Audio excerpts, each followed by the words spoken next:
Hi, I'm Erica from my phone and welcome to another video. Today, the day is finally here where my favorite Taylor Swift album has gotten its re-recording, and that is Speak Now, Taylor's version. I will say right now that this video will go out much later than when I'm recording it. I am recording it on launch night because I want to really get into these vault tracks. I'm only going to do the vault tracks with you guys. I'm going to do the rest of the album my own. If there's anything different, I heard that there might be a Better Than Revenge lyric change, for example, or some other things that could change in production-wise.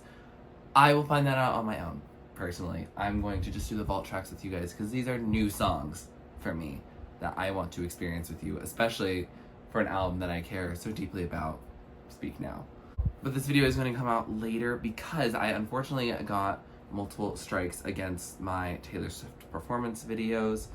I understand, it's her concert, but it was still very stressful, and so I'm waiting until at least one of those strikes has expired before I post any music copyright potential videos out, and that includes especially a Taylor Swift video. Unfortunately, poor timing, but when this comes out, I hope you all enjoy my reaction as much as I enjoy reacting to this project. Unfortunately, I cannot wear purple either because I have packed up most of my clothes at this point because I'm moving out in 3 days. She really was like, instead of having a soundtrack to move into the apartment with, let's have a soundtrack to move out of the apartment. So yes, that's what we're going to be dealing with. So apologies for that, but I do want to listen to it as soon as possible because I don't want to avoid spoilers. I want to enjoy this album. So let's get into the vault tracks today. We have 6 of those, and 2 of them have features, so I'm really excited to get into this video. So, anyway, let's get into it. Starting with our first track of the night, Electric Touch, featuring Fall Out Boy, who I get to see in about a week. Yeah, July 16th in Indianapolis, I will be there, so I'm very excited to see what their collaboration is. Okay, it's got a driving pulse to it. Oh, yes. It'll be okay. Oh, the first time, no, this is a date? It can either break my heart or bring it back.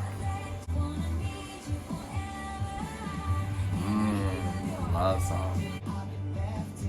Okay, well, boy, just coming in like a verse.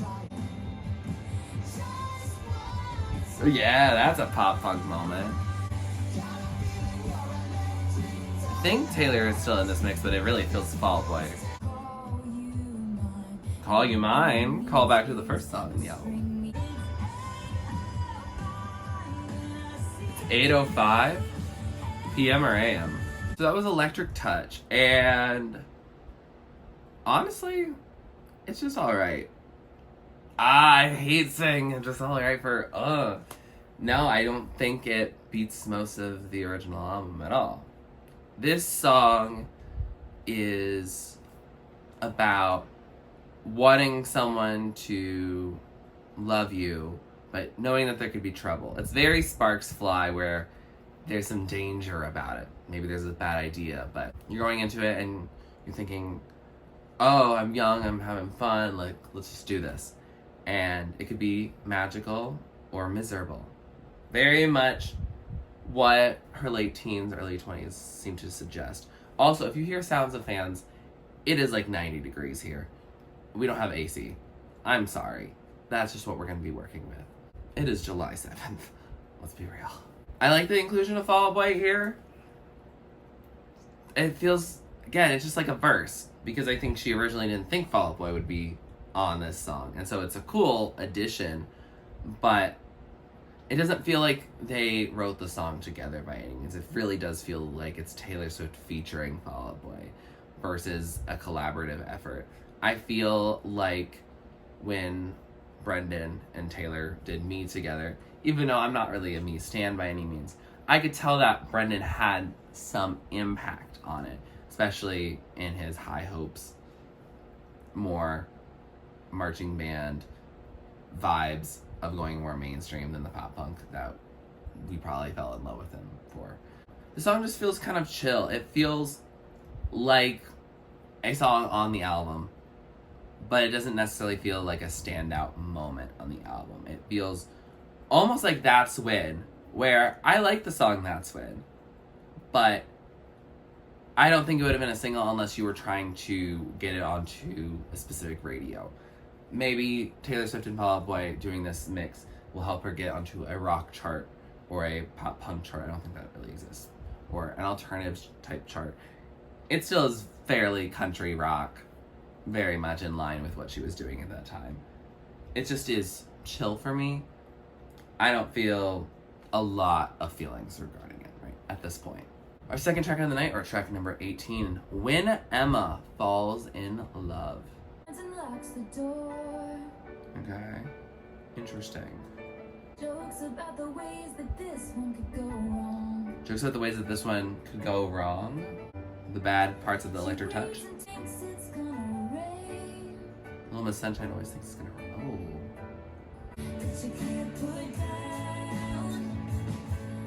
Back to December vibes. Sometimes I wish I was her, or wasn't her.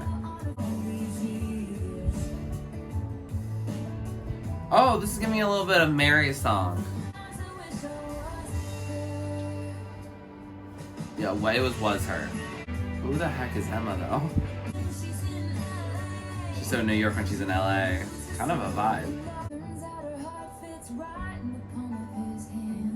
Oh, is this a Mary song where she falls in love and they end up together forever? So that was When Emma Falls in Love. It kind of grew on me over time. I still need to know who the heck Emma is. Hopefully, by the time this video actually gets released, we'll know. And that will be cool. But for now, I'm very much like, who? This definitely gives not Speak Now vibes. This really feels like almost Fearless, probably. I started saying, oh, it sounds like Mary's song, or it sounds like Back to December. It also really sounds like Jump Then Fall, which I didn't realize that Jump Then Fall and Back to December had similar vibes. I don't think they really do. I think it is the bridge between the two. But the song is interesting. I think it's about this girl named Emma, and she is different than other girls. She's not like other girls. Taylor, everyone is different, but also everyone's very similar in many ways. They're not like other girls sing. We all know at this point that we can be over that, right? Definitely a very teenage to early 20s vibe, understandable. But yeah, you are her and also are not her. You're your own unique person at the same time. But she paints this really brilliant picture of this girl that when she falls in love, all the humane things that she does and all the mundane things that she does, and how she forms this relationship with this boy, and they fall in love together and they'll be together forever. It's very sweet. It very much is along the lines of mine, but told from a outsider perspective. So that's interesting. We're definitely getting, so far, 2 of our 6 have been very romantic and lovey-dovey songs, and I tend to like the angrier ones and the sassier ones better. I love Mine and Long Live. Those are my 2 favorites, so I don't know why I say that, but I also am looking for a Dear John. I'm looking for a Better Than Revenge. I'm looking for something that shows this late teen, early 20-esque vibe of just being opinionated and sharing it. Because Fearless is definitely not at that point, and Red had some sass to it, but Speak Now is where a lot of the leftover sass there, and Debut is where I'm really looking for with that. Maybe on Reputation as well, not mentioning it, but I am looking for some of that more energy. That's what I would love to round out this album with, especially if Better Than Revenge does have a lyric change and makes it not as angry. Is it bad to want Taylor to have written something and posted it still that didn't age well? She probably isn't going to do that. Our third track of the night, or track number 19, I Can See You. And that's what the one that Spotify was promoting, so maybe this is the single from the vault? I don't know. Okay, it's got a little... Girl, what? Ooh, what have you been seeing? Ooh, if I went to touch you now?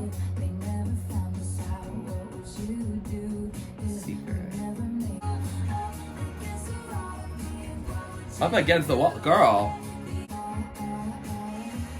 Ooh, she getting sensual on Speak Now. Keep everything professional. Coworker.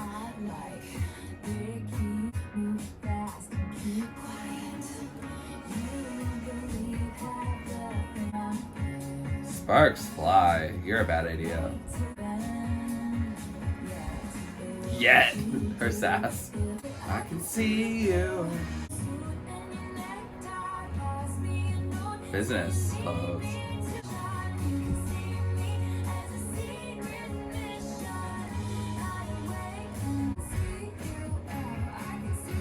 Ooh, oh. The oh, I can see you. So that was I Can See You. I didn't know I wanted that, but I did. That was hot, Taylor. Okay. That was steamy. Reputation and Lover, who? This is like Treacherous before Treacherous was treacherous. Okay. She going to HR. The song seems to be about an illicit affair with a coworker. All right. Girl, you never worked in an office. What?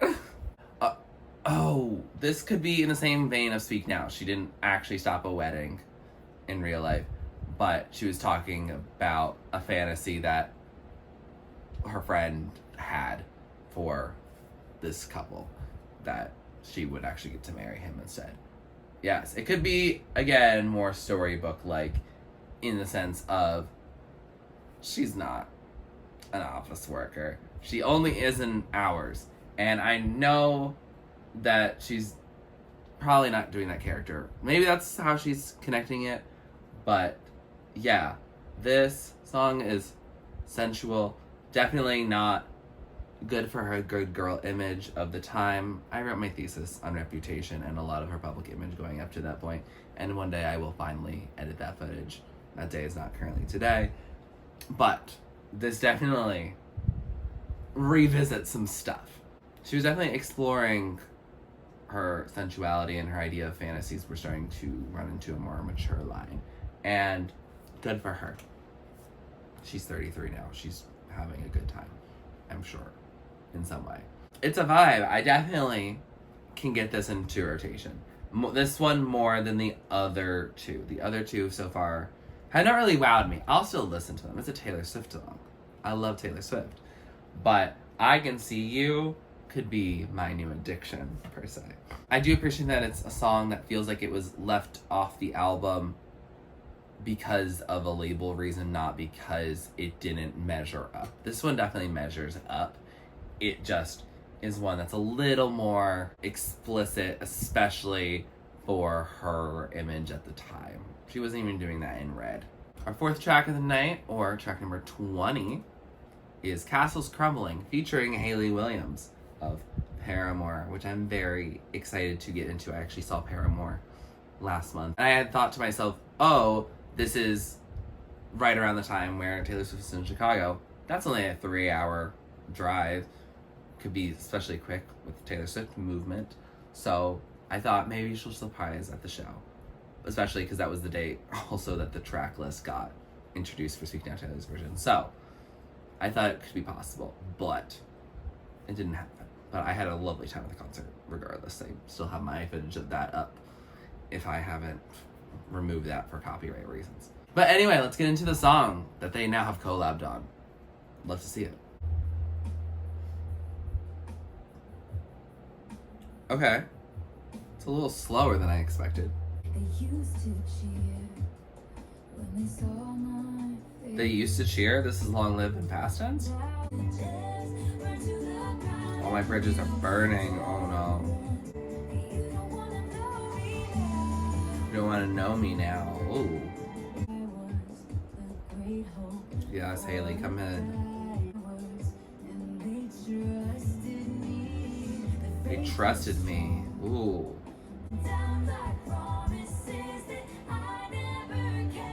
Falling down like promises like I never kept. Oh my gosh. Poetry. You don't want to mow me now? My reputation precedes me? No, she definitely didn't. So that was Castle's Crumbling. What in the reputation is this? This is a song that could have easily been on Reputation and could have been very much in the call it what you want moment without the discussion about having a relationship that switches it and turns it on its head. It's definitely very introspective and feels like a past tense of long live, where long will live is, oh, all of these things were amazing. Long live all the things that we did together.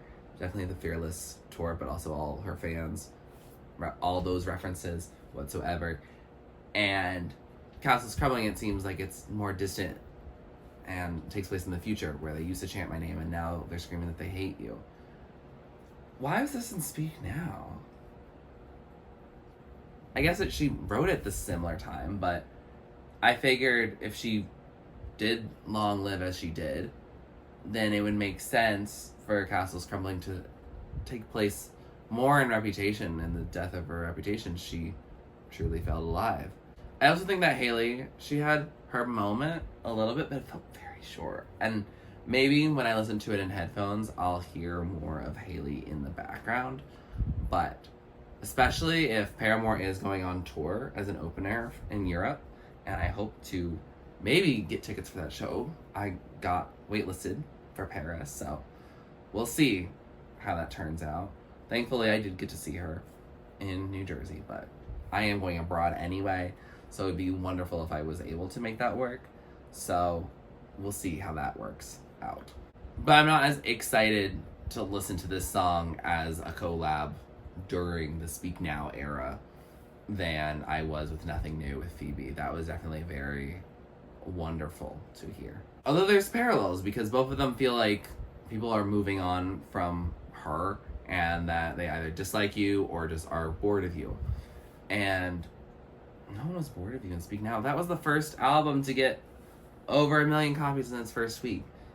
I don't know why it gets put there. I guess because it didn't fit nicely on Red. It definitely doesn't have the production of Red. It could have kind of gone on Reputation because of New Year's Day. You can really kind of make it anything if you really need to. It's catharsis. It's just interesting because it feels like very different from Long Live, like the antithesis of Long Live, and they're both on the same album. I guess that 22 and Nothing New are on the same album, and they're both about 22, but very happy or very sad. But I don't know. It feels odd, especially after Speak Now World Tour was a big deal, I believe. I didn't get to really stay with Taylor during the entire Speak Now era. I mainly had listened to her through Radio Disney. I stopped doing that mid Speak Now era, so yeah, I did figure out more of Speak Now, loving that album as well as Red through Pandora. So I don't really know what she was up to and in terms of how she was feeling at that time. Probably, I mean, Speak Now World Tour, that was a wonderful tour, but I know that she was not having a great time because of her relationships that are detailed in Red. So, I don't know. This is an interesting song to exist on the album. I'm intrigued about this. I want to know what your thoughts are. And I'm kind of disappointed that both of our pop punk primary type genre features, they're much more chill. Electric Touch is not that heavy. It's a little upbeat, but Hayley Williams, I knew it would probably not be something super fast because it's just Hayley rather than Taylor and Paramore, for example. So I guess we live from that, and maybe one day when I manifest Taylor doing a pop rock album again, if you want to count Speak Now as a pop rock album, which I'll have to really think about as I re-listen to the entire album. But I would love to see collabs like that actually fit the vibe of more Fall Out Boy or Paramore rather than Taylor Swift taking these artists and putting them into her own songs. Our fifth track of the evening, or track number 21, Foolish One. I'm hoping this one's a little sassy. Oh, my cards are on the table. I will talk my myself to sleep again. I'll talk myself to sleep again? Oh no. That potential Okay. It does have a little more upbeat. these voices are freezing in my head. I'll block out the reason. Oh no, girl, it's such John. But I know I can't call you mine. Don't know what to call this, but I can't call you mine. Oh no. I'd love to get a confession of love. I'm just like her, for real.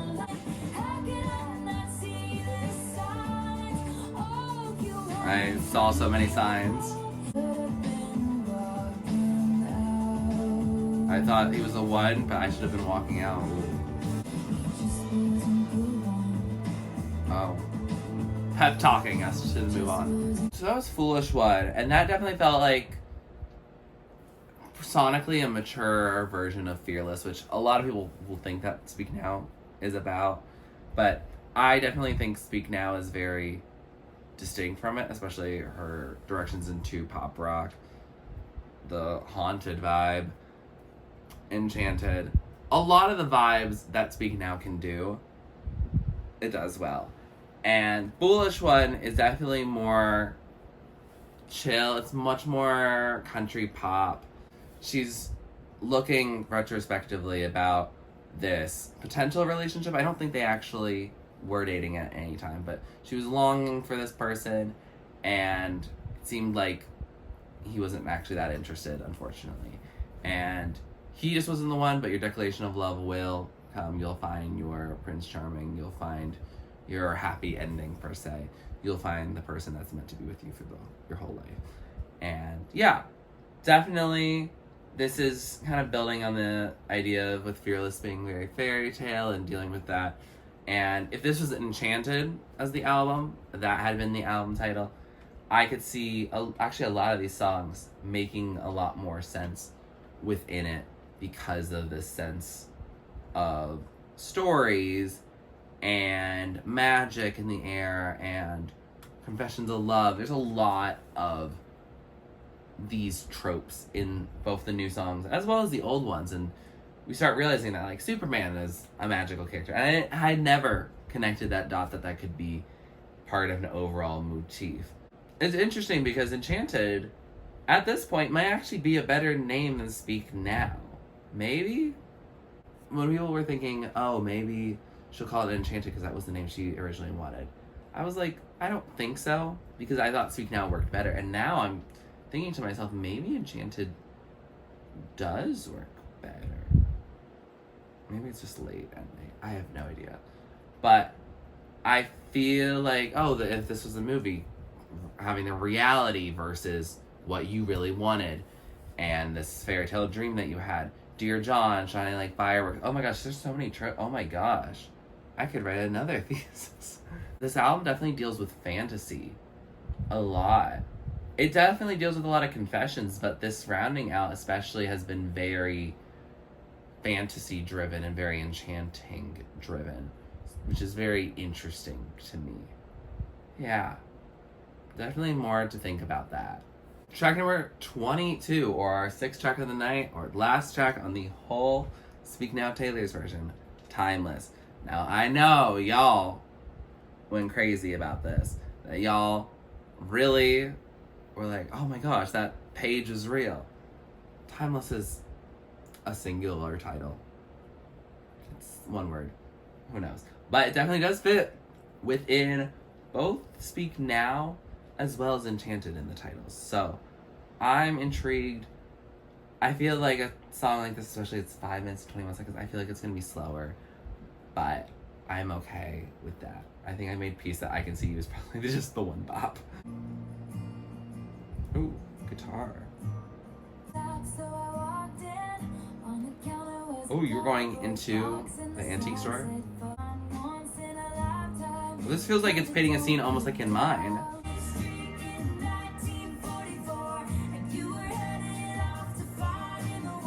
Oh, you're gonna bring out World War II? Oh, the chorus is gonna be entirely different? Don't let time touch your soul. Ooh. So that was Timeless. And First, this song, I like it. Yeah. No, I vibed with this.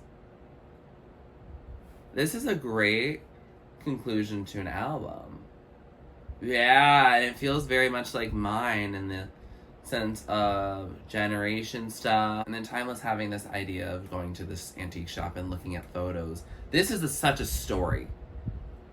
Almost like Speak Now does. A lot of the songs on Speak Now, I was referring to the title track before, but a lot of the songs here, she is very good at storytelling and painting the picture of the moment. And yeah, I think it's so interesting her thinking about timeless and then Speak Now. The now versus the timelessness. Okay.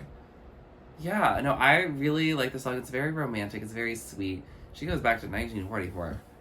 Ah. And then she also talks, I think, about the 1500s, which kind of goes more with the Romeo and Juliet stuff that she had plotted about in Love Story. So, yeah, she's feeling like a more mature, fearless. And I also am really thinking a lot of these songs are such in the form of Enchanted. Oh my god, there's so much more magic and fairy tales and these discussions. And I understand that Love Story, you did end up doing that a lot, and White Horse, that was a theme a bit, but I feel like this is the album of growing up a little bit and realizing that some things can still be magical in this realistic world, and then some things are soul-crushing. So it's the ins and outs of that, not necessarily within love. Some of it is definitely about love, but some of it is also about fame and about how you can be too idealistic when it comes to starting a relationship or starting a connection. Yeah, there's a lot of things that are interesting. Superman, I just realized, Superman and Foolish One feel similar, about like a similar guy that seems a little stuck away from that person that's you and wanting to be with them, but that's not really going to happen. They're on different leagues. I think Timeless, though, feels nice. Oh, I just really enjoyed it.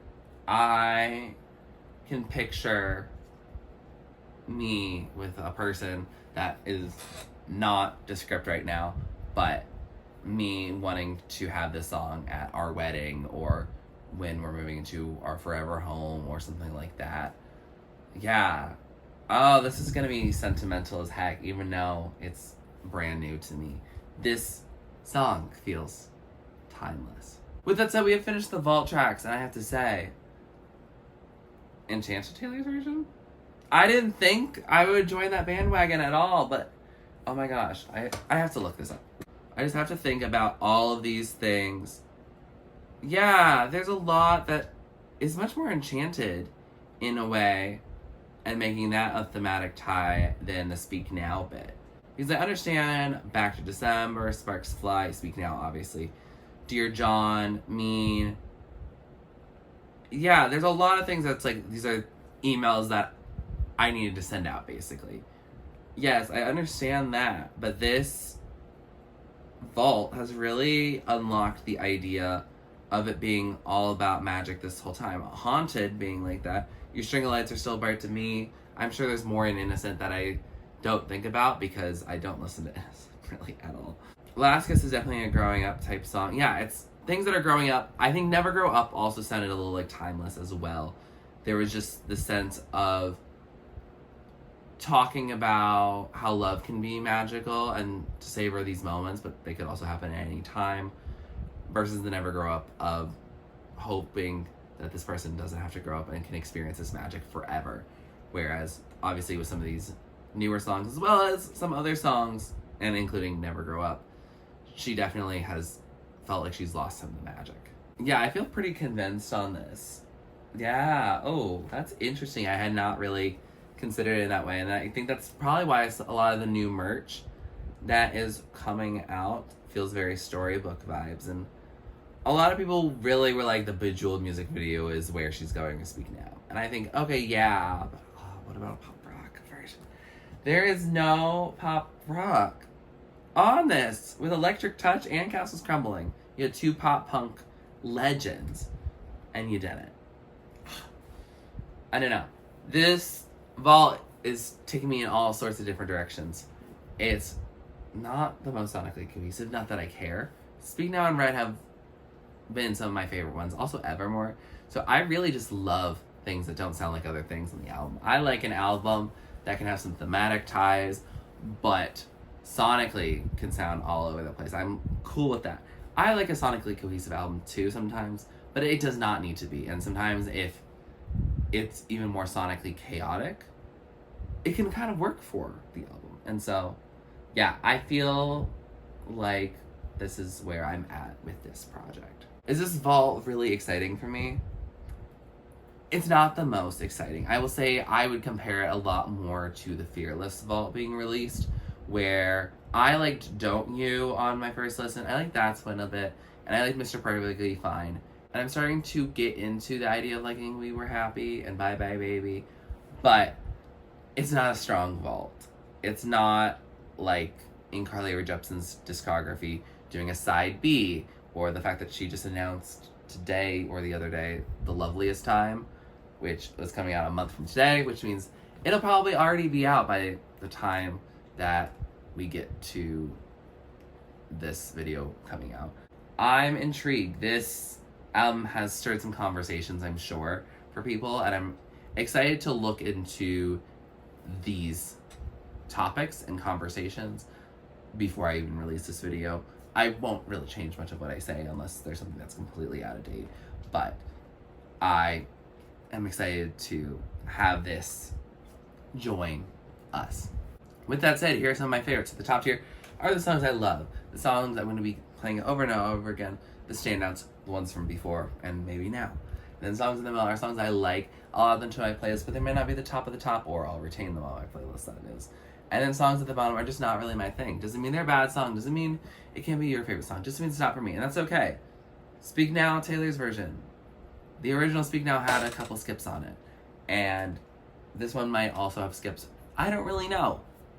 I will be probably a different person. I'm going to be in a different country when this video comes out, and as I've listened to this album. So we shall see how that goes. If you like this video, please like it, comment down below, I'll check to react to, or do next on my channel. Please subscribe to my channel if you're not already, and you'd like to be, and thanks for watching. This is TurtleStormer. Catch you later. Get out of the dark and get into my heart. You gotta do your part for a brand new start. Don't it just feel right? Looking in my eyes, so till we see the light, dance with me tonight. Think it's pretty.